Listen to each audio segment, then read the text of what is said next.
अस्सलामुअलैकुम। आज मैं आपको दिखा रही हूँ मैदे की मज़ेदार और नरम रोटियाँ जो मैंने बहुत ही आसान और ख़ास अंदाज में तैयार की हैं।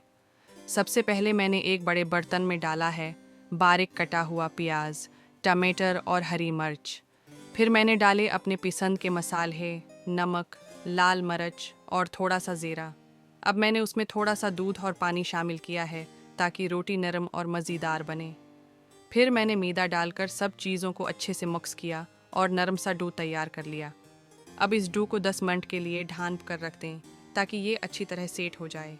अब छोटे छोटे पेड़े बनाएं और उन्हें बेलकर रोटी की शक्ल दे दें। तवे को गर्म करें और रोटी रख दें। एक तरफ से हल्की सी सिकने दें, फिर पलटकर थोड़ा सा घी या तेल लगाएं ताकि रोटी क्रिस्पी भी हो और नरम भी। दोनों तरफ से खूबसूरत सुनहरी रंग आने तक पकाएं। बस तैयार है गरम गरम मज़ेदार और खुशबूदार मैदे की रोटी। ये रोटियां आप चाय के साथ, सालन के साथ या सादा भी खा सकते हैं। हर तरीके से लाजवाब लगती हैं।